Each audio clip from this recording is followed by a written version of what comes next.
சமையல் everyday viewers எல்லாருக்கும் வணக்கம். இன்றைக்கி நம்ம வீடியோவில் இனிப்பு பூந்தி எப்படி பண்ணுறதுன்னு தான் பார்க்க போகிறோம். ஸ்வீட் ரெசிபிஸ்லேயே பூந்தி ரெசிபி தான் ரொம்பவே ஈஸியானது. பூந்தியை பொரிச்சிட்டு பாகில் ஊற வச்சுட்டோன்னா பூந்தி ரெடி ஆயிரும். அது ஊறுறதுக்கு ஆகிற டைம் தான் இந்த பூந்தி ரெசிபியை நம்ம பிரசாதமாக கூட செஞ்சுக்கலாம். இந்த இனிப்பு பூந்தியை நம்ம 3லேருந்து 4 நாள் வரைக்கும் ஏர்டைட் கண்டெய்னரில் போட்டு மூடி வச்சோன்னா ஸ்டோர் பண்ணி வச்சுக்கலாம். கெட்டு போகாது, டேஸ்ட்டும் நல்லாயிருக்கும். சமையல் எவ்ரிடே சேனலை சப்ஸ்கிரைப் பண்ணாதவங்க சப்ஸ்கிரைப் பண்ணிக்கோங்க. வாங்க இந்த இனிப்பு பூந்தி எப்படி பண்ணலான்னு பார்த்துடலாம். ஸ்வீட் பூந்தி பண்ணுறதுக்கு தேவையான பொருட்கள் பார்த்துடலாம்.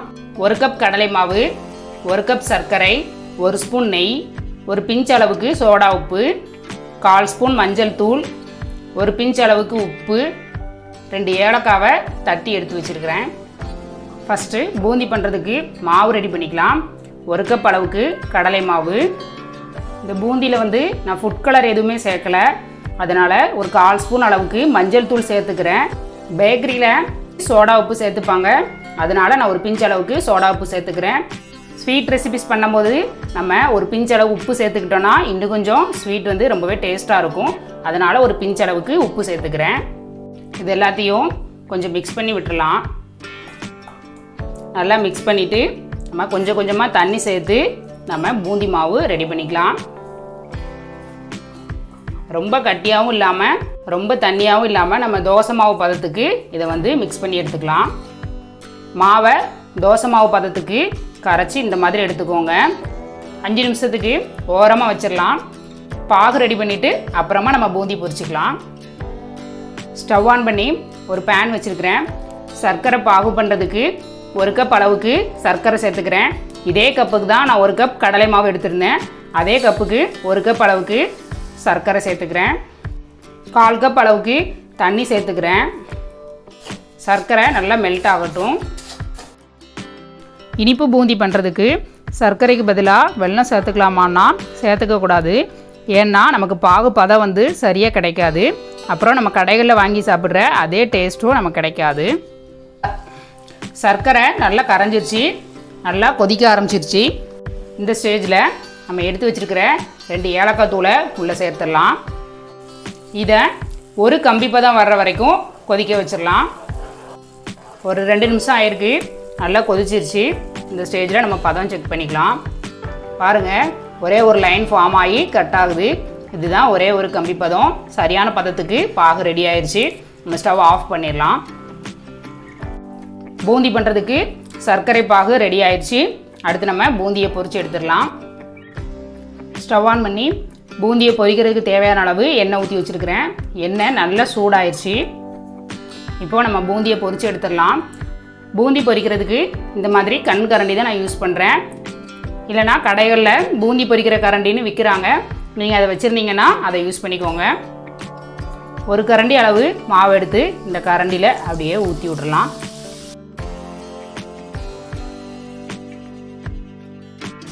பாருங்கள், இவ்வளோ அழகாக முத்து முத்தாக பூந்தி ரெடி ஆகுது.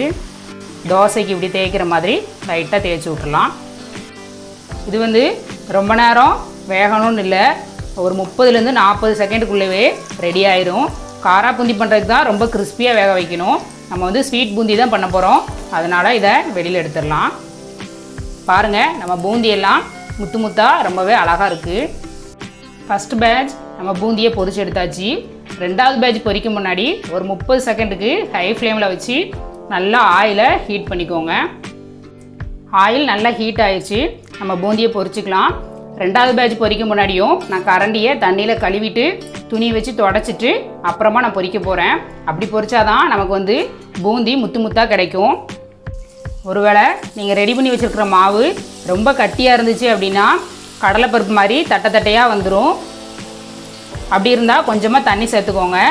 இல்லை ரொம்ப தண்ணியாக இருந்துச்சு அப்படின்னா குச்சி குச்சியாக வந்துடும். அப்படி இருந்தால் கொஞ்சமாக மாவு சேர்த்து மிக்ஸ் பண்ணிக்கோங்க. ஒவ்வொரு தடவையும் நம்ம பூந்தியை பொரிக்க முன்னாடி எண்ணெயை நல்லா ஹை ஃப்ளேமில் வச்சு நல்லா சூடாக்குனதுக்கப்புறமா தான் பொரிக்கணும். நம்ம பூந்தி ரெடி ஆயிடுச்சு, வெளியில் எடுத்துடலாம். இதே மாதிரி மீதி இருக்கிற மாவுலையும் பூந்தியாக பொரித்து எடுத்துக்கலாம். பூந்தியில் உள்ள எண்ணெய் நல்லா வடிஞ்சதுக்கப்புறமா நம்ம பாகில் மிக்ஸ் பண்ணிக்கலாம்.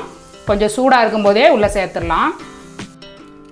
எல்லா மாவையுமே நம்ம பூந்தியாக பொரித்து எடுத்தாச்சு. இப்போ இதை நம்ம பாகு கூட மிக்ஸ் பண்ணிடலாம். கொஞ்சம் சூடாக இருக்கும்போதே மிக்ஸ் பண்ணிடுங்க. சர்க்கரை பாகில் நம்ம ரெடி பண்ணி வச்சுருக்கிற பூந்தியை உள்ளே சேர்த்துடலாம். ஒருவேளை பூந்தியும் ஆறிடுச்சு அப்படின்னா பாகை லைட்டாக ஹீட் பண்ணிக்கோங்க. லைட்டாக சூடாக இருந்தால் தான் பூந்தி பாகை நல்லா அப்சர்வ் பண்ணும். நல்லா மிக்ஸ் பண்ணி விட்டுருங்க. இப்போது பார்க்குறதுக்கு தண்ணியாக இருக்கிற மாதிரி தான் தெரியும். ஒரு 1 மணி நேரத்துக்கு அப்படியே வச்சிட்டோன்னா பாகு வந்து நல்லா பூந்தியில் இறங்கி பர்ஃபெக்டான டேஸ்ட்டில் நம்மளோட பூந்தி ரெடி ஆயிரும். கடைசியாக வாசனைக்காக ஒரே 1 ஸ்பூன் அளவுக்கு நெய் சேர்த்துக்கிறேன். உங்களுக்கு விருப்பப்பட்டால் சேர்த்துக்கோங்க. நெய் சேர்க்கும்போது பூந்தி நல்ல வாசனையாக ரொம்பவே டேஸ்ட்டாக இருக்கும். இதை ஒரு 1 மணி நேரத்துக்கு அப்படியே வச்சிடலாம். மூடி போட்டு மூட வேண்டாம். மூடி போட்டு மூடணுன்னா வேர்த்து உள்ளே வடிஞ்சிரும். அதனால் இது 1 மணி நேரத்துக்கு அப்படியே வச்சிடலாம். இப்போது 1 மணி நேரம் போல் ஆயிருக்கு. பாருங்கள், நல்லா உதிரி உதிரியாக பூந்தி சூப்பராக ரெடி ஆயிடுச்சு. நம்ம வைக்கும்போது தண்ணியாக இருந்தது.